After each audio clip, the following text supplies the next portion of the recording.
فاصلوں کو تکلف ہے۔ حضرت خدیجہ الکبریٰ رضی اللہ تعالیٰ عنہ سب سے پہلے نبی پاک پہ ایمان لائی۔ بڑا مشکل ہوتا ہے، ہمارے جو فلسفے کے لوگ ہیں وہ کہتے ہیں بہت بڑا ولی اللہ بھی ہو تو بیوی اس کی مان جائے، یہ مشکل ہوتا ہے کام، یہ مشکل ہوتا ہے۔ حضرت خدیجہ الکبریٰ رضی اللہ تعالیٰ عنہ سب سے پہلے ایمان، اور کس طرح کا ایمان؟ کس طرح کا ایمان؟ ابن ماجہ میں روایت ہے، غور کرنا۔ حضرت قاسم نبی پاک صلی اللہ علیہ وسلم کے صاحبزادے، حضور کی 6 اولادیں، 4 بیٹیاں 2 بیٹے حضرت خدیجہ سے ہوئے، 4 بیٹیاں اور 2 بیٹے۔ دھوکہ دیتے ہیں بعض لوگ، کہتے ہیں حضرت خدیجہ کی ایک ہی بیٹی تھی۔ حضرت قاسم حضور کے بیٹے تھے، وہ وصال کر گئے۔ حضرت خدیجہ ابھی دودھ پلاتی تھی کہ شہزادے پردہ کر گئے۔ ایک دن گھر میں بیٹھی ہوئی تھی تو کہنے لگی یا رسول اللہ صلی اللہ علیہ وسلم، میرے بیٹے قاسم کے حصے کا دودھ میرے وجود میں بھر آیا ہے، کاش میرا رب اتنا موقع دیتا کہ میرا بیٹا مدت رضاعت ہی پوری کر لیتا، وہ دودھ پی لیتا۔ نبی پاک نے فرمایا خدیجہ تو غم نہ کر، اللہ تبارک و تعالیٰ نے تیرے بیٹے کی مدت رضاعت جنت میں پوری کر دی ہے، جنت میں پوری کر دی ہے۔ اور نبی پاک نے اپنا اختیار بیان فرمایا ابن ماجہ میں، رسول پاک نے فرمایا اگر تو کہے تو میں یہاں بیٹھے بیٹھے تجھے تیرے بیٹے کی آواز سناؤں، عرض کروں رب کی بارگاہ میں ابھی تجھے سناؤں تیرے بیٹے کی بات، ابھی وہ جنت میں بولے۔ لطف نہیں آیا آپ کو اس بات کا؟ میں ابھی سناؤں تجھے بات، سیاستہ کی روایت، ابھی سناؤں تیرا بیٹا بولے گا جنت میں، آواز یہاں مکے میں آئے گی، سناؤں؟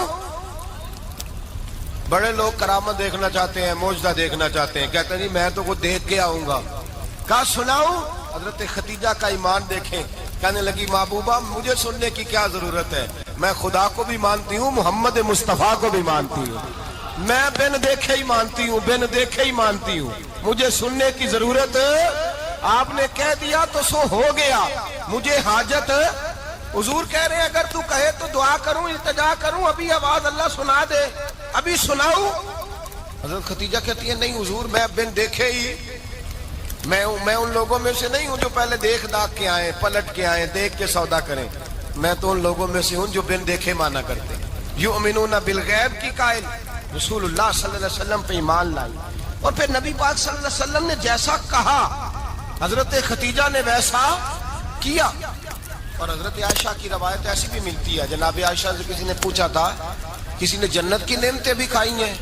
تو حضرت عائشہ کہنے لگی ہاں، ایک دفعہ نبی پاک نے جنت کے انگوروں کا خوشہ توڑ کے حضرت خدیجہ کو کھلائے تھے، وہ انگور وہاں سے توڑ کے جناب خدیجہ کو حضور نے انگور کھلائے۔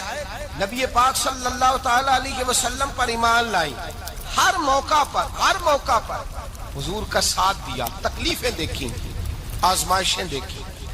حضرت خدیجہ کا جو وقت حضور کے ساتھ گزرا ہے نا، وہ سارا آزمائشوں کا وقت ہے۔ 15 سال شادی کو ہوئے تو نبی پاک نے اعلان نبوت کیا، باقی کے 10 سال 25 سال کی رفاقت رہی، سخت مسئلہ تھا، کفار کی مخالفت، بہت زیادہ مال تھا، پھر غربت آئی، پورا مکہ سلوٹ کرتا تھا، پھر وہ سارا شہر مخالفت کرنے لگا۔ حضرت خدیجہ الکبریٰ ڈٹ کے رسول اللہ کا ساتھ دیتی، ہر موقع پر کسی جگہ شکوہ نہیں کیا۔ یہاں عورتیں بول پڑتی ہیں، کہتی ہیں جب سے تیرے گھر آئی ہوں سکھ نہیں دیکھا، جب سے یہاں آئی ہوں کچھ نہیں دیکھا، جب سے یہاں آئی ہوں بڑی آزمائش میں ہوں۔ حضرت خدیجہ الکبریٰ مال لے کے آئی، لیکن انہوں نے دیکھا کہ مصطفیٰ کو غریبی پسند ہے تو غریب ہو گئی۔ جیم جان دا کچھ وسا نہیں ہوں، جان یار نو دے تے شاد ہو جا، اسے دل دے ہیں فساد سارے، دل دربر نو دے تے آزاد ہو جا، دیو رکھے آباد تے رو وسدا تے جدو کرے برباد ہو جا۔ کہا یا رسول اللہ جس بات میں آپ راضی ہیں میں بھی اسی بات میں راضی ہوں۔ جناب خدیجہ رضی اللہ تعالیٰ عنہ مکمل وقت رسول اللہ کا ساتھ دیا۔ شیب ابی طالب کے 3 سال قید میں گزارے۔ جس عورت نے ساری زندگی مال دیکھا ہو، اعلیٰ سے اعلیٰ کھانا کھایا ہو، بڑے گھر میں وقت گزارا، قیدی ہو کے وقت گزارا، اور آپ اگرچہ قریش میں سے تھی لیکن جس شاخ سے حضور تھے بنو ہاشم اس میں سے نہیں تھی آپ، حضرت خدیجہ رضی اللہ تعالی عنہا یہ کہہ سکتی تھی کہ یہ بائیکاٹ جو 3 سال مکے والوں نے کیا اور ایک چھوٹی سی وادی میں قید کر دیا ہے بنو ہاشم کو، تو یہ میرا بائیکاٹ نہیں ہے۔ نبی پاک صلی اللہ تعالی علیہ وسلم نے اجازت بھی دی کہ اگر تم چاہو تو علیحدہ رہ سکتی ہو، بائیکاٹ تو میرا ہے۔ لیکن حضرت خدیجہ نے کہا نہیں، تیرے قدموں میں رہوں، غیر کی ٹھوکر پہ نہ ڈال، جھڑکیاں کھاؤں کہاں چھوڑ کے صدقہ تیرا، اور تیرے قدموں میں جو ہے وہ غیر کا منہ کیا دیکھے، کون نظروں پہ چڑھے دیکھ کے تلوا تیرا۔ کہ حضور میں نے نہیں جانا، 3 سال پتے کھا کے وقت گزارا، 3 سال پانی پی کے وقت گزارا۔ آپ فرماتی ہیں کئی راتیں ایسی بھی گزری جن میں خدیجہ نے کھایا ہی کچھ نہیں، وقت گزار دیا، زندگی گزار دی۔ 3 سال ایک لمحے کے لیے شکایت نہیں کی۔ او بھائی، ایسی وفادار ماں کا تو روز ذکر ہونا چاہیے۔ ایسی اعلیٰ حضرت فرماتے ہیں حق گزارے رفاقت پہ لاکھوں سلام، حق گزارے رفاقت پہ۔ اچھا میں دعا کرنے لگا ہوں کہ آپ سارے حضرت خدیجہ پہ سلام پڑھیں۔ حق گزارے رفاقت پہ لاکھوں سلام، لاکھوں سلام۔ حضرت خدیجہ الکبریٰ رضی اللہ تعالی عنہ نے حق ادا کیا، سیدی ماں، پہلی ماں، کہف امن و امان، حق گزارے رفاقت پہ لاکھوں سلام۔ حضرت خدیجہ الکبریٰ رضی اللہ تعالی حق ادا کیا۔ 3 سال کا وقت سوشل بائیکاٹ کا وقت تھا، سوشل بائیکاٹ۔ لیکن حضرت خدیجہ الکبریٰ نے حضور کے ساتھ ٹائم گزارا، بائیکاٹ ختم ہوا، آسانی کا وقت آیا تو خدیجہ بیمار ہو گئی۔ ام المومنین سیدنا خدیجہ رضی اللہ تعالیٰ عنہ علیل ہوئی، علالت شدید ہوئی تو نبی پاک آ کے سرانے بیٹھے۔ قربان جاؤں، آج لوگ اتنی نوکری نہیں کرتے جتنا احسان جتلاتے ہیں۔ کہتے ہیں وہ فلاں مولوی صاحب کو روٹی میں دیا کرتا تھا، وہ فلاں آدمی کے ساتھ اس کو تو آگے پہنچایا ہی میں نے۔ کریڈٹ پکڑ پکڑ کے لوگ اپنے کھاتے میں ڈالنے کے چکر میں ہوتے ہیں۔ لوگ اس قدر زیادہ پیار نہیں کرتے جتنا جتلاتے ہیں۔ حضرت خدیجہ الکبریٰ نے سکھایا ہے انداز امت کو کہ وفا کیا ہوتی ہے۔ حضرت خدیجہ نے ساری زندگی نوکری کی، ساری زندگی وفا کی۔ وقت وصال آیا، حضور کو بلایا، اللہ کے محبوب تشریف فرما ہوئے۔ صاحب ابن الشام کہتے ہیں حضرت خدیجہ رو پڑی، کہنے لگی محبوبہ میں نبی کی بیوی تھی، میں خدمت کا حق نہیں ادا کر سکی، کوئی غلطی ہو گئی ہو تو مجھ سے درگزر کر دیا جائے، مجھے معاف کر دیا جائے۔ یہ کہہ کے رونے لگی۔ نبی پاک نے فرمایا تو غلطی کی بات کرتی ہے، خوش ہو جا، میرے رب نے وعدہ فرمایا ہے کہ تو دنیا میں بھی میری بیوی ہے تو جنت میں بھی تو ہی میری بیوی بنے گی۔ وعدہ کیا ہے اللہ تبارک و تعالی، میں نے تجھے پسند کیا ہے، جنت میں بھی تو ہی میری بیوی ہے۔ میرے نبی کریم سید عالم صلی اللہ علیہ وسلم نے حضرت خدیجہ الکبریٰ رضی اللہ تعالیٰ عنہ سے اس قدر زیادہ، حضرت عائشہ فرماتی ہیں اکثر گھر میں اکثر نبی پاک حضرت خدیجہ کا ذکر چھیڑ دیتے۔ یہاں تو آدمی بہن کا ذکر نہیں نہ کر سکتا بیوی کے سامنے، اماں کا ذکر نہیں کر سکتا، معاملہ خراب ہو جاتا، بڑا مشکل ہو جاتا، مشکل ہے۔ حضرت عائشہ صدیقہ بظاہر تو سوکن تھی نا، لیکن حضرت عائشہ بیان کرتی ہیں، کہتی ہیں نبی پاک سب سے زیادہ حضرت خدیجہ کا ذکر کرتے تھے گھر میں، اکثر ذکر ہو۔ خدیجہ یوں کرتی تھی، خدیجہ یہ کام اس طرح کرتی تھی، خدیجہ کا یہ رنگ ہوتا تھا، اس کا یہ طریقہ ہوتا تھا، اس کا یہ طرز حیات تھا، وہ ایسے چلتی تھی، وہ ایسے، اکثر حضور بیان کرتے۔ حضرت عائشہ فرماتی ہیں مجھے رشک ہوتا، رشک، ناز کرتی میں، کیا مقدر ہے خدیجہ کے۔ کہتی ہے ایک دن نا میں نے کہا ذرا بات تو کروں، کہتی ہے نبی پاک گوشت لائے، مجھے کہا عائشہ ذرا گوشت صاف کرو، پکاؤ اور ذرا شوربہ زیادہ کرنا۔ کہتی ہے میں نے وہ گوشت لیا، صاف کرنے لگی، میں نے کہا حضور شوربہ کیوں زیادہ کرنا ہے، مہمان آنے والے ہیں، کچھ لوگوں کو آنا ہے۔ تو نبی پاک نے فرمایا نہیں، آنا تو کسی نے نہیں، مجھے پتا چلا ہے مدینے میں خدیجہ کی کچھ سہیلیاں آئی ہیں، میرا دل کرتا ہے کچھ سالن بطور تحفہ ان کو بھی بھیج دوں، تو ذرا زیادہ پکانا، خدیجہ کی سہیلیوں کو میں نے سالن بھیجنا ہے، تحفہ دینا ہے۔ حضرت عائشہ کہتی ہیں ایک جملہ ہلکا سا، بے ضرر سا، بڑا دھیما سا، بچ کے بڑا اپنے آپ کو محتاط کر کے، میں نے کہا یا رسول اللہ صلی اللہ علیہ وسلم آپ خدیجہ کا ذکر بہت کرتے ہیں، حضور وہ تو عمر میں 15 سال بڑی تھی، یا رسول اللہ صلی اللہ علیہ وسلم اللہ نے آپ کو جوان اور خوبصورت بیویاں دی، آپ خدیجہ کا ذکر کرتے ہیں۔ فرماتی ہیں یہ بات کہہ کے میں خاموش ہو گئی، میرا خیال تھا جواب آئے گا، دیر ہو گئی، حضور جواب نہیں دیتے۔ کہتے ہیں میں نے یوں نظر اٹھا کے دیکھا تو چہرہ مبارک سرخ ہو گیا، اور رسول پاک نے فرمایا عائشہ آج بات کی ہے، آج کے بعد یہ بات نہ کرنا۔ میں نے کہا حضور کیا ہوا؟ فرماتے ہیں پہلے جلال تھا، پھر اچانک وہ جلال آنسوؤں میں بدلا، اور حضور نے رو کے فرمایا عائشہ تم ساری بیویاں سکھوں کے وقت آئی ہو، خدیجہ تو میرے دکھوں کی ساتھی ہے، وہ تو میری آزمائشوں تکلیفوں کی ساتھی، اس نے تو میرے ساتھ وقت کٹھن بتایا، جب لوگ مجھے پتھر مارتے، میرے رستے میں کانٹے بچھاتے، میں پریشان ہو کے لوٹتا، اس کے ایک ہاتھ میں دودھ کا پیالہ ہوتا، ایک ہاتھ میں کھجوریں ہوتی، دودھ پلا کے کھجور کھلا کے بستر بچھا کے روٹی دے کے کہتی محبوبہ غم نہ کرنا، اللہ بڑی عزتیں عطا فرمائے گا، اللہ بڑی شانیں عطا فرمائے گا۔ میرے رسول کریم سید عالم صلی اللہ تعالی علیہ وآلہ وسلم۔ اور پھر امام ابن حجر نے لکھا ہے، آپ فرماتے ہیں بعض لوگوں پہ حضور نے کبھی جلال بھی فرمایا، کبھی کبھی جلال بھی فرمایا، اور حضور کا جلال بھی بڑی رحمت والا ہے۔ نبی پاک نے فرمایا اللہ اگر میں اپنے کسی امتی کو جھڑک دوں تو اسے اتنا ثواب دینا جتنا تو فرض نماز کا ثواب عطا کرتا ہے۔ حضور کا تو جلال بھی کرم والا ہے، کرم والا جلال ہے رسول پاک کا۔ اکثر بعض لوگوں پر حضور ناراض بھی ہوتے۔ نبی پاک صلی اللہ تعالی علیہ وسلم پوری کائنات کے رسول ہیں، جنوں اور فرشتوں اور انسانوں کے رسول ہیں، یہاں تک کہ نبی پاک رسولوں کے بھی رسول ہیں۔ نبی رحمت صلی اللہ تعالی علیہ وآلہ وسلم کی تشریف آوری سے انسانوں کو انسانیت کا پتہ چلا، اخلاق سے آگاہی نصیب ہوئی۔ حضور علیہ الصلاۃ والسلام ہی کی تشریف آوری سے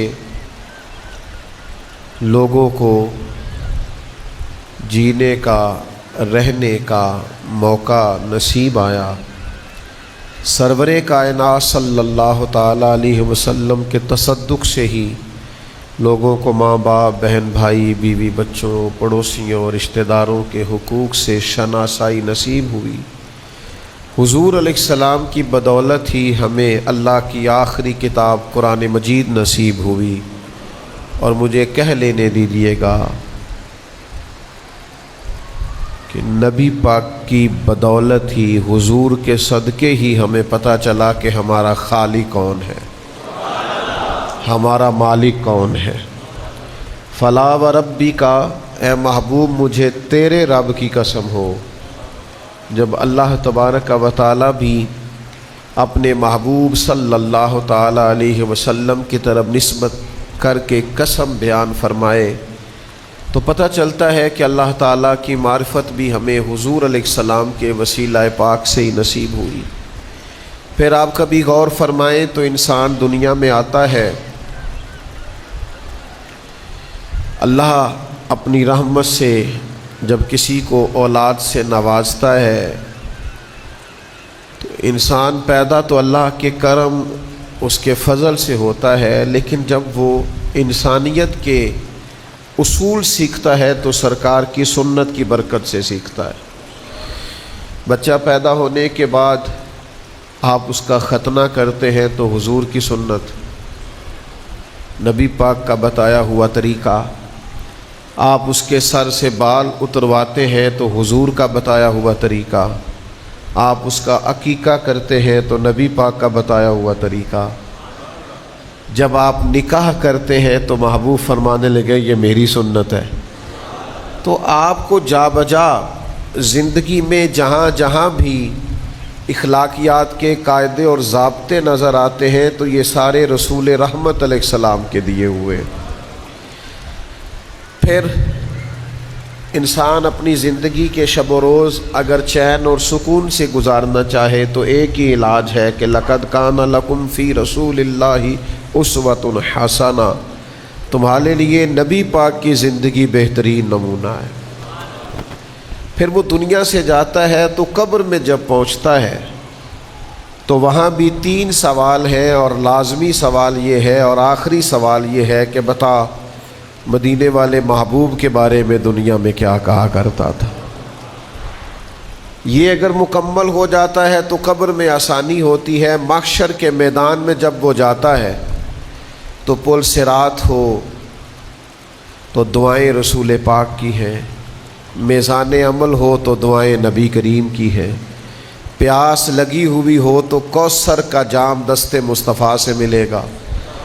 گویا جو کچھ بھی ہے، جس طرح بھی ہے، ہمارے لیے سارا کچھ مدینے والے محبوب کی ذات ہے۔ اللہ نے اپنے محبوب پاک علیہ الصلاۃ والسلام کو ان عظمتوں، ان شانوں، ان اخلاقی بلندیوں کے ساتھ دنیا میں مبعوث فرمایا ہے کہ کامل اور مکمل نمونہ حضور کے اسوہ پاک کا ہمیں نصیب ہوتا ہے تو پھر کچھ لوگ اس کی ترجمانی کرتے ہیں اور ہماری زبان میں سادہ الفاظ میں ہمیں سمجھاتے ہیں کہ سیاہیاں مجھ میں، داغ مجھ میں، جلے اسی کے چراغ مجھ میں، اثاثہ قلب و جاں وہی ہے، میرا تو سب کچھ میرا نبی ہے۔ میرے گناہوں پہ اس کا پردہ، آپ نے سن رکھا ہے کہ پرانی امتیں گناہ کرتی تھی تو دروازوں پہ لکھ دیا جاتا تھا، تو خطائیں تو آج بھی بے شمار ہوتی ہیں، ہم تو جرموں سے بھرے ہوئے لوگ ہیں۔ کس کا صدقہ ہے کہ پردے پڑے ہوئے ہیں، عزتیں بنی ہوئی ہیں، وقار قائم ہے، تو کہا کہ میرے گناہوں پہ اس کا پردہ، وہ میرا امروز میرا فردہ، ضمیر پر حاشیے اسی کے، شعور بھی اس کا وضع کردہ، وہ میرا ایمان میرا تیقن، وہ میرا پیمانہ تمدن، وہ میرا معیار زندگی ہے، میرا تو سب کچھ میرا نبی، وہ میرا معیار زندگی ہے، میرا تو سب کچھ میرا نبی ہے، وہ میری منزل بھی ہم سفر بھی، میں جا بھی حضور کی طرف ہی رہا ہوں، لیکن رستے میں مجھے جو کرم حاصل ہے نا وہ بھی نبی کریم کا ہی حاصل ہے۔ حضور کی رحمت ہی میرے ساتھ ساتھ چلتی ہے تو میں محبوب کی طرف بڑھتا ہوں، وہ میری منزل بھی ہم سفر بھی، وہ سامنے بھی پس نظر بھی، وہی مجھے دور سے پکارے، اسی کی پرچھائی روح پر بھی، وہ رنگ میرا، وہ میری خوشبو، میں اس کی مٹھی کا ایک جگنو، وہ میرے اندر کی روشنی ہے، میرا تو سب کچھ، وہ میری منزل بھی ہم سفر بھی، وہ سامنے بھی پس نظر بھی، وہی مجھے دور سے پکارے، اور اسی کی پرچھائی روح پر بھی، وہ رنگ میرا، وہ میری خوشبو، میں اس کی مٹھی کا ایک جگنو، وہ میرے اندر کی روشنی ہے، میرا تو سب کچھ۔ اللہ آپ کو جزائے خیر عطا کرے۔ اور پھر کیا خوبصورت انداز ہے جی حضرت وارثی کا، کہنے لگے اس کے قدموں میں راہ میری، اسی کی پیاسی ہے چاہ میری، اسی کی مجرم میری خطائیں، اور اسی کی رحمت گواہ میری، نافرمانی بھی سرکار کی کر بیٹھا ہوں اور معاف بھی سرکار نہیں کرنا ہے، اسی کی مجرم میری خطائیں، اسی کی رحمت گواہ میری، اسی کا غم مجھ کو ساتھ رکھے، وہی میرے دل پہ ہاتھ رکھے، وہ درد بھی ہے سکون بھی ہے، میرا تو سب کچھ میرا نبی ہے، ازل کے چہرے پہ نور اس کا، ظہور عالم ظہور اس کا، بڑی گہری بات، ازل کے چہرے پہ، حضور فرماتے ہیں میں اس وقت بھی نبی تھا جب آدم علیہ السلام کی مٹی گوندی جا رہی تھی، تو ازل کے چہرے پہ نور اس کا، اور ظہور عالم یعنی جس کی بھی عظمت کا پتہ چلا ہے محبوب کے صدقے ہی پتہ چلا ہے، ازل کے چہرے پہ نور اس کا، ظہور عالم ظہور اس کا، خود اس کی آواز گفتائے حق، خود اس کی تنہائی طور اس کا، وہ بولے تو حق کہتے ہیں اور تنہائی میں بولے تو یوں سمجھو جیسے کوہ طور پہ زیارت نہیں ہو رہی، ازل کے چہرے پہ نور اس کا، ظہور عالم ظہور اس کا، خود اس کی آواز گفتائے حق، خود اس کی تنہائی طور اس کا بہت سے عالی مقام آئے، لیکن خدا کے بعد اس کا نام آئے۔ شان حضرت ابراہیم کی بھی کیا بات ہے، جناب موسیٰ علیہ السلام کی بھی، حضرت عیسیٰ روح اللہ علیہ السلام کی بھی کیا بات ہے۔ بہت سے عالی مقام آئے پر خدا کے بعد اس کا نام آئے۔ وہ اولی ہے، وہ آخری ہے، میرا تو سب کچھ میرا نبی ہے۔ جب قیامت کا دن ہوگا نا تو ہمارے لیے بڑی مشکل ہوگی، ہمیں تو سارا پتہ ہے نا، پتہ تے سارا ہے نا سردار نو کیتیاں دا۔ حضرت وارسی کہتے ہیں نہ مجھ سے بارے عمل اٹھے گا، نہ عضو ہی کوئی ساتھ دے گا۔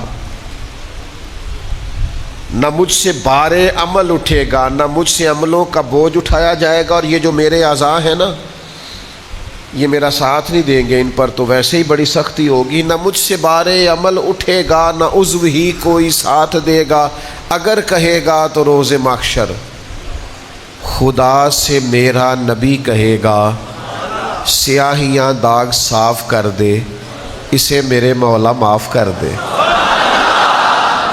نہ مجھ سے بارے عمل اٹھے گا، نہ عضو ہی کوئی ساتھ دے گا، اگر کہے گا تو روز محشر خدا سے میرا نبی کہے گا سیاہیاں داغ صاف کر دے، اسے میرے مولا معاف کر دے۔ میرا عاشق ہے، وارسی ہے، مظفر وارسی سے تھوڑی سی معذرت کے ساتھ پھر پڑھتا ہوں۔ نہ مجھ سے بارے عمل اٹھے گا، نہ عضو ہی کوئی ساتھ دے گا، اگر کہے گا تو روز محشر خدا سے میرا نبی کہے گا سیاہیاں داغ صاف کر دے، اسے میرے مولا معاف کر دے۔ یہ میرا عاشق ہے، قادری ہے، میرا تو سب کچھ میرا نبی ہے، میرا تو سب کچھ میرا تو سب کچھ۔ اسی چیز کو نا یاد رکھیں، جو چیز آپ کو آج میسر آ رہی ہے اور آج آپ کو انکار ہو رہا ہے، اس سے پہلے جو دوستوں نے بڑی وفائیں کی ہیں وہ بھی تو یاد رکھیں نا۔ ہمارا یہ ماحول ہوتا ہے، کسی بندے نے 99 دفعہ نیکی کی ہے، ایک دفعہ انکار کیا ہے، تو ہمیں ایک دفعہ کا انکار تو یاد رہتا ہے لیکن 99 نیکیاں یاد نہیں رہتی۔ یہ بہت بڑی زیادتی ہے۔ آپ کو اگر اتنی لمبی چوڑی اس کی نیکیاں فراموش کرنے میں 1 منٹ نہیں لگا تو پھر آپ نے دوستی کس مقصد کے لیے لگائی تھی؟ آپ اس کو سمجھیں، اس کو آپ محسوس کریں۔ تو میں نے یہ دیکھا ہے زندگی میں کہ لوگ چاہتے ہیں کہ روز ان کا مطالبہ پورا کیا جائے، روز ان کا مطالبہ پورا۔ ہمارے ایک دوست تھے، بزرگ تھے، تو وہ سلسلہ طریقت کو چلاتے تھے، خانقاہی نظام کو، نظم کو لے کے چلنا مشکل ہوتا ہے۔ تو ان کے ایک مرید نے شکوہ کیا، اس نے کہا کہ حضرت پہلے آپ بڑا وقت دیتے تھے، اب آپ ٹائم نہیں دیتے۔ تو فرمانے لگے پہلے میرے بچے 1-2 تھے، اب درجنوں میں ہو گئے، اب وقت بٹ کے ملے گا نا۔ والد پہلے 1 پر توجہ دیتا ہے، بچے 4 ہو جائیں تو ٹائم تقسیم، بات کی سمجھ آ رہی ہے؟ تو وقت تقسیم ہو کے ملے گا نا جب بچے بڑھ جاتے ہیں۔ اور فرمانے لگے ابھی تو میرے سمجھ لو 10-15 بچے ہیں، تو جب پوتے نواسے نواسیاں ہو گئے تو یہ اور زیادہ بٹ جائے گا، پھر اس میں اور زیادہ تقسیم کار ہو جائے گی، تو پھر اس طرح کر کے ماحول میں تقسیم ہو جاتی، اور یہ ہوتا ہے۔ یہ ایک صورت ہے، آپ دیکھیے نا، کبھی ایسا بھی ٹائم تھا حجر اسود پر کہ اس کو ہاتھ لگا کے آپ چوم لیتے تھے، اور ڈھیروں وقت صحابہ اس پر چہرے رکھ کے رویا کرتے تھے۔ پھر ایسا وقت آیا کہ چھڑی لگا لو بھائی، چھڑی لگا کے پیچھے ہٹ جاؤ، اور اب ایسا ٹائم ہے کہ آپ دور سے استلام کر لیں۔ اب اگر آپ کہیں کہ مسلمان دیکھو جی حجر اسود کو تو ہاتھ لگانے کا موقع ہی نہیں مل رہا، تو بھئی نبی پاک نے تو فرمایا میں قیامت والے دن کثرت امت پر فخر کروں گا کہ میری امت زیادہ ہے۔ تو یہ تو تعداد کا بڑھنا، یہ تو کثرت کا ہونا، یہ تو باعث ناز اس کو سرکار نے کہا۔ اب آپ دائروں میں محدود کرنا چاہتے ہیں، آپ اس طرح کا ماحول بنانا چاہتے ہیں کہ کوئی شخص مقید ہو جائے، وہ اس دائرے سے باہر نہ نکلے، تو یہ تو بات درست نہیں ہے۔ تو کوشش کرنے کا مقام یہ ہے کہ آپ دوسروں کے لیے بھی گنجائش پیدا کریں، دوسروں کے لیے بھی آسانی کرنے کی کوشش کریں۔ پھر تعلق برقرار. اور پھر آپ پچھلی نیکیاں بھی تھوڑی یاد رکھیں کہ اس سے پہلے اس نے بڑی نیکی کی، بڑی محبت کی، تو پچھلی نیکیاں بھی دوستوں کی یاد رکھیں. صحیح بخاری سے ایک حوالہ عرض کرتا ہوں. نبی پاک صلی اللہ تعالیٰ علیہ وسلم کا نا ایک راز لیک ہو گیا. حضور مکہ مکرمہ پر حملہ کرنا چاہتے تھے، تو ایک خط لکھ کے دیا گیا ایک عورت کو کہ جا کے پہلے سے آگاہ کر دو مکے والوں کو کہ تم پر حملہ ہونے والا ہے. اس عورت نے وہ خط اپنے بالوں میں چھپایا اور وہ نکل گئی. اللہ تعالیٰ نے محبوب پاک کو اطلاع دی. حضور علیہ الصلاۃ والسلام نے حضرت مولا علی کو 2 صحابہ کے ساتھ بھیجا. فرمایا مقام خاک پر تمہیں ایک بی بی ملے گی، اس کے پاس سے خط ہے جو کفار کی طرف جا رہا ہے، اسے گرفتار کرو، وہ خط لے لو اور واپس آ جاؤ. حضرت مولا علی شیر خدا رضی اللہ تعالیٰ عنہ وہاں پہنچ گئے. اس خاتون کو گرفتار کر لیا، اس کو کہا وہ خط دے. وہ کہنے لگی میرے پاس تو نہیں ہے، کوئی خط نہیں. تو حضرت علی فرمانے لگے چونکہ میرے نبی نے کہا ہے تو خط تیرے پاس ہی ہے. ہاں، ساڈے نبی دی زبان ساڈے واسطے قرآن، وہ زبان جس کو سب کن کی کنجی کہیں، اس کی نافذ حکومت پہ لاکھ ہو. خط تیرے پاس ہے. آپ نے تلوار نکال لی. فرمایا نکالتی ہے کہ نہیں؟ اس نے بال کھولے، خط نکال دیا. وہ خط جب کھولا تو خط لکھا تھا حضرت حاتم بن ابی بلتع رضی اللہ تعالیٰ عنہ، بدری صحابی ہیں. وہ خط لے کے آ گئے، نبی پاک کی بارگاہ میں پیش کیا. حضور نے خط کھولا. حضرت عمر کہنے لگے مجھے اجازت دے میں اس کی گردن کاٹوں، اس نے ہمارا راز فاش کیا ہے. کتنی بڑی بات ہے. قرآن مجید کی سورہ ممتحنہ اس وقت نازل ہوئی تھی جب یہ واقعہ ہوا تھا. اللہ کے حبیب علیہ السلام نے فرمایا عمر ٹھہر جا، اتنی جلدی نہ کر، اس بندے کی وفات تو دیکھ، یہ بدر میں بھی تلوار لے کے ہمارے ساتھ گیا تھا، بدری صحابی ہے. اس کی وہ بات یاد رکھ کہ بدر کے مقام پر جب کہ بڑا مشکل تھا کافروں کے سامنے کھڑا ہونا، ان کی 1000 تعداد تھی اور مسلمان بڑی عددی طور پر اس کثرت کا شکار نہیں تھے، صرف 313 تھے. اس موقع پر ان کے ساتھ کھڑا ہونا کوئی آسان نہیں تھا، لیکن یہ پھر بھی ہمارے ساتھ گئے تھے. تو حضرت عمر رضی اللہ تعالیٰ عنہ جب چپ کر گئے تو اللہ نے قرآن نازل کیا. کہا اے ایمان والو، یہودیوں اور عیسائیوں کو اپنا دوست نہ بتاؤ. تو حضور فرمانے لگے دیکھ لو عمر، اللہ نے اسے مومن کہہ کے پکارا ہے، اللہ نے بھی اسے. اب نبی کریم نے فرمایا بتاؤ یہ تم نے کیا کیا؟ تو عرض کی یا رسول اللہ صلی اللہ علیہ وسلم آپ میرا ظاہر باطن جانتے ہیں. جتنے بھی یہاں سے لوگ ہجرت کر کے مکے سے آئے ہیں نا، ان کا کوئی نہ کوئی رشتہ دار مکے میں ہے جو ان کے رشتہ داروں کا، بال بچوں کا، گھر والوں کا دھیان رکھتا. میرا وہاں کوئی بھی نہیں، اور مجھے پتا تھا آپ نے حملے کا ارادہ کر لیا ہے تو انشاءاللہ کامیابی اللہ نے مسلمانوں کو ہی دینی ہے.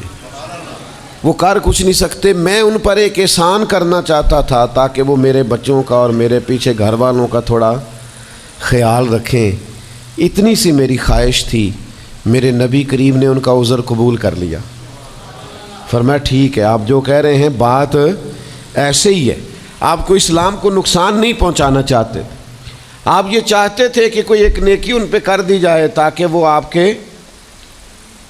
تو اتنی بڑی بظاہر بات تھی لیکن حضور نے قبول کر لی. معنی کیا ہے کہ دوستوں کی پچھلی نیکیاں بھی یاد رکھنی چاہیے، ان کی پچھلی بھی خوبیوں اور پچھلے بھی معاملات کو تھوڑا یاد رکھنا چاہیے.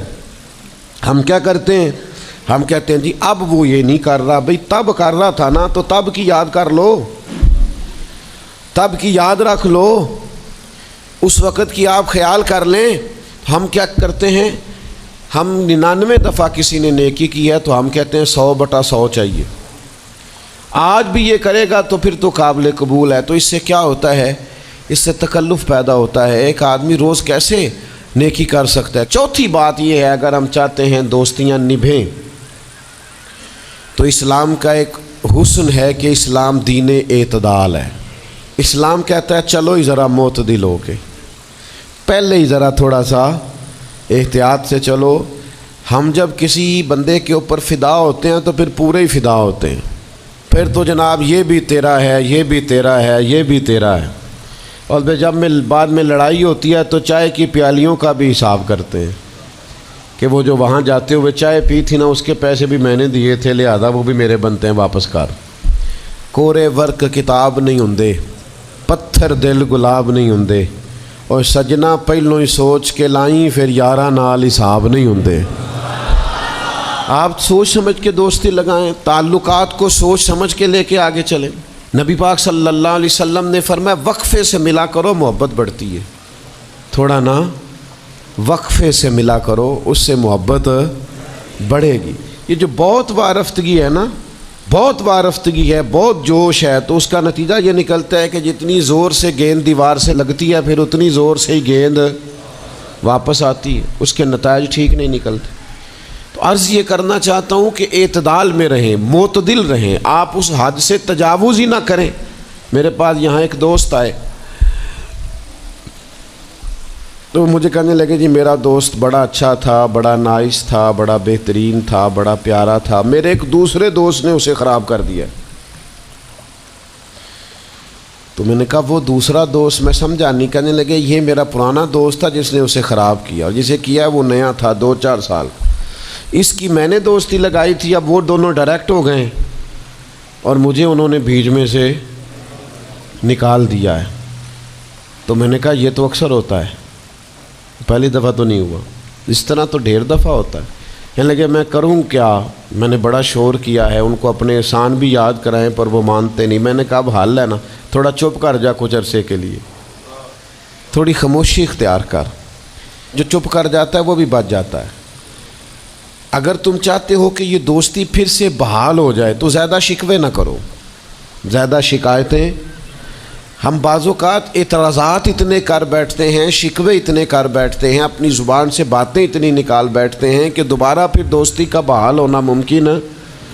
ایک حدیث یاد رکھیں گے اگر سناؤں آپ کو تو؟ نبی پاک صلی اللہ تعالیٰ علیہ وسلم نے فرمایا کسی سے دشمنی بھی کرو تو اعتدال سے کرو، ہو سکتا ہے کل کو وہ تمہارا دوست بن جائے۔ اور فرمایا کسی سے دوستی بھی کرو تو اعتدال سے کرو، ہو سکتا ہے کل یہ دشمن بن جائے۔ دوستی اور دشمنی میں یہ جامع ترمذی میں حدیث، اعتدال کا رستہ نہ چھوڑو، معتدل رہو۔ سارے راز ہی دے بیٹھنا، ساری باتیں پہلے کر لینا اور اعتراض کرنا، اب تو شکوے بھی پھر سارے ہی کر لینا۔ دوست کو اس کی کمزوریوں کا بھی پتہ ہوتا ہے، وہ ساری کمزوریاں بھی اس کی بیان کر لینا، اس کو بھی بتانا، اس کو بھی بتانا، اس سے بھی ذکر کرنا، تو یہ انداز درست نہیں ہے۔ آپ معتدل انداز میں دوستی لگائیں، اعتدال کے ساتھ چلیں، شکوے زیادہ نہ کریں، اعتراض زیادہ نہ کریں۔ وہ بے وفا ہی صحیح پھر بھی یار اپنا، چلو اس میں کمی ہے، وہ اس میں بے وفائی ہے، پر سجن تو اپنا ہے نا۔ تو دوستی ہماری ہے اس کے ساتھ، اس کی کمزوریوں کو چھپائیں۔ آپ اس معاملے پر تھوڑا سا اپنے ظرف کو کشادہ کریں، آپ تھوڑی وسعت پیدا کریں۔ ہم سمجھتے نہیں چیزوں کو، ہم غور نہیں کرتے، اس خاص انداز میں چیزوں کو نہیں لیتے جس انداز میں چیزوں کو لینا چاہیے۔ ہماری ذاتی کمزوریاں ہوتی ہیں اور ہم ان کمزوریوں کا دوسروں پہ ڈال دیتے ہیں، کہتے ہیں وہ بے وفا نکل آیا۔ بھئی آپ بھی حد سے زیادہ فریفتہ تھے، اب آپ ہی حد سے زیادہ اعتراض کر رہے ہیں۔ حضور نے فرمایا جس کی تعریف کر لو پھر دوبارہ اس پر کبھی تنقید کر جو بیٹھے ہیں، تعریف تو ختم ہو گئی بات، پھر تھوڑی چشم پوشی کرو۔ انسانوں میں کمیاں بھی ہوتی ہیں، تو دوستی کو صحیح طور پر آگے لے جانے کے لیے چھٹا سبق یہ ہے کہ تھوڑی سی نا عادت عیب پوشی کی بھی بنائیں، تھوڑا پردہ پوشی کا مزاج ہو تو پھر بھی ذرا دوستی آگے۔ سمجھ آ رہی ہے بات کی؟ تھوڑی سی نا نظر عیب پوشی والی بھی۔ کچھ لوگوں کی تنقید کی آنکھیں اتنی زیادہ کھلی ہوتی ہیں کہ وہ بیچارے کسی جگہ بھی تعلق نہیں رکھ سکتے، جہاں جاتے ہیں انہیں کمیاں ہی کمیاں نظر آتی ہیں، خامیاں خامیاں نظر آتی ہیں، ان کا مزاج نہیں ہوتا کسی عیب کو چھپانے کا۔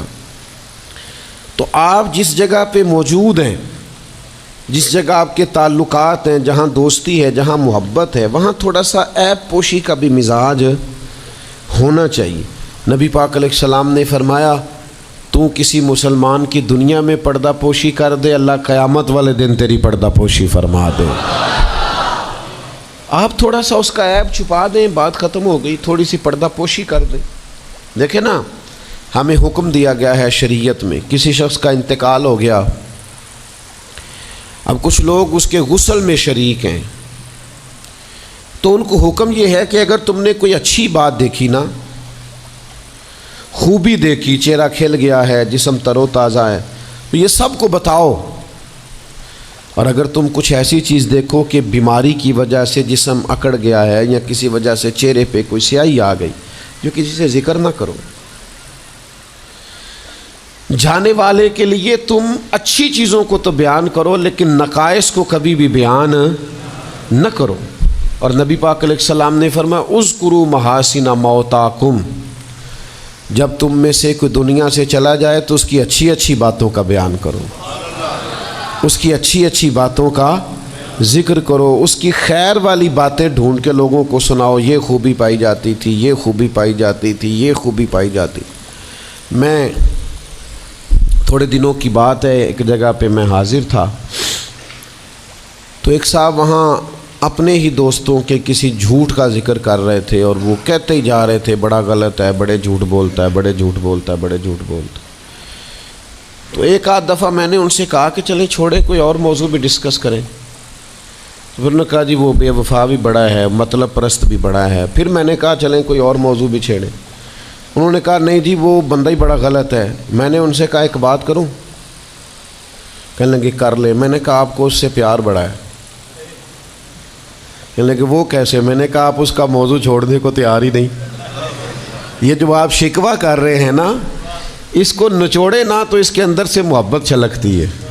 آپ اس کا موضوع چھوڑنے کو تیار، یہ جو ہر بات پہ اب کبھی آپ کہتے ہیں جھوٹا بڑا ہے، کبھی کہتے ہیں بدعہد بڑا ہے، کبھی آپ کہتے ہیں وہ مطلب پرست بڑا ہے، تو 3-4 دفعہ آپ سے کہا موضوع بدل دیں تو نہیں نہ بدل رہے۔ اس کا مطلب یہ ہے کہ آپ کو اس شخص سے محبت، تو یہ جو آپ شکوے کر رہے ہیں نا بار بار، اسے بھی نچوڑیں تو اس کے اندر سے محبت چھلک رہی ہے۔ وہ جو باپ بار بار کہتا ہے نا فلانا منڈا میرا بڑا نافرمان ہے، تو اصل میں والد کو پیار ہوتا ہے۔ وہ بار بار جو اس کا ذکر کرتا ہے، بار بار لوگوں کے سامنے، اچھا بچہ کہہ رہا ہوتا ہے مجھے بدنام کر رہے ہیں، یہ دیکھیں جی بار بار ہر جگہ سے یہ میری شکایتیں کرتے ہیں۔ تو اصل بات کیا ہوتی ہے؟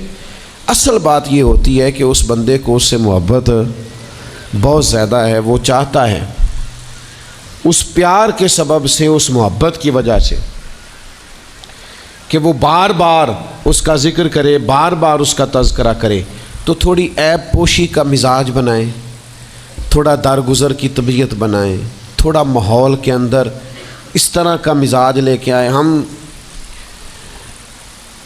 دوستوں سے میں اکثر ایک بات کرتا ہوں، ہم نہ صرف خامیاں یاد رکھتے ہیں، خوبیوں کا ذکر نہیں کرتے۔ اس کا نتیجہ یہ نکلتا ہے کہ ہماری دوستیاں تیزی سے ختم ہوتی ہیں، تعلقات زیادہ دیر پا ہوتے نہیں، چلتے نہیں۔ ہمیں کرنا یہ ہے کہ ہمیں اللہ کی رضا کے لیے دوستی کرنی، اللہ کی رضا کے لیے لوگوں سے پیار کرنا، اللہ کی رضا کے لیے اللہ کے بندوں کی باتیں سننی، اللہ کی مخلوق سمجھ کے لوگوں کی خوبیاں دیکھنی، اللہ کے بندے سمجھ کے ان کے اندر پائی جانے والی باتوں کو ہم نے اخذ کرنا۔ اگر ہم تعلقات میں لالچ لائیں گے، ذاتیات لائیں گے، زیادہ امیدیں لگائیں گے، اس کا نتیجہ ٹھیک، ایک بزرگ غریب تھے پھر امیر ہو گئے، تو کسی نے ان کو مبارک دی کہ بڑی بات ہے آپ کو اللہ نے بڑے پیسے دیے ہیں، تو فرمانے لگے یار پہلے جو یار تھا وہ میرا دوست تھا، اب تو ڈھیر سارے لوگ میری جیب کے دوست ہیں، اب تو جیب کا رشتہ ہو گیا ہے لوگوں کا، ڈھیر سارے لوگوں کا۔ تو دوستیوں میں اخلاص لائیں، خلوص لائیں، ساری زندگی یہ طے کریں کہ میں نے دوست کے کام آنا ہے، پر میں نے دوست کو کام کہنا نہیں، میں نے اس کی خدمت کرنی ہے لیکن کبھی اسے اپنی خدمت کے لیے مجبور، جس حد تک ہو سکے اس کی مدد کرنی ہے لیکن کبھی اسے اس تکلیف میں ڈالنا، یہ مزاج پیدا کریں، آپ کو اس دوستی میں روحانیت محسوس ہوگی۔ پیر اجمل رضا قادری صاحب کے چینل کو لازمی سبسکرائب کریں اور بیل کے بٹن کو بھی دبا لیں تاکہ ان کی ہر نئی آنے والی ویڈیو کا نوٹیفیکیشن آپ کو ان ٹائم پر مل جائے۔ پیر اجمل رضا قادری صاحب پاکستان کے ایک نامور سکالر ہیں، ایک نامور عالم دین ہیں، جو تفرقہ بازی سے بہت دور کھڑے ہیں۔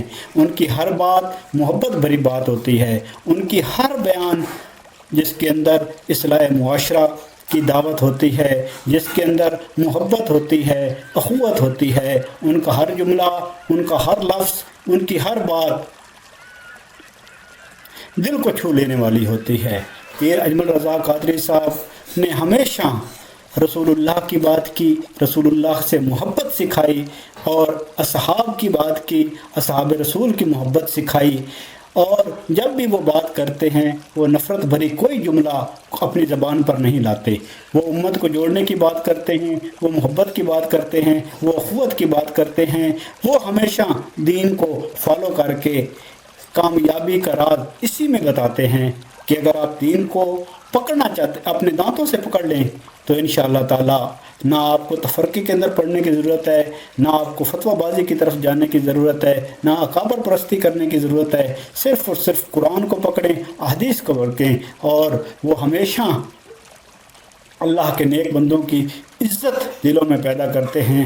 اللہ کے نیک بندوں جنہوں نے دین کے لیے انتھک محنت کی، انتھک قربانیاں کی، ان کا بڑی باعزت طریقے سے نام لیتے ہیں۔ تو اس لیے آپ تمام دوستوں سے گزارش ہے، پیر صاحب کے چینل کو سبسکرائب بھی کریں اور بیل کے بٹن کو بھی دبائیں۔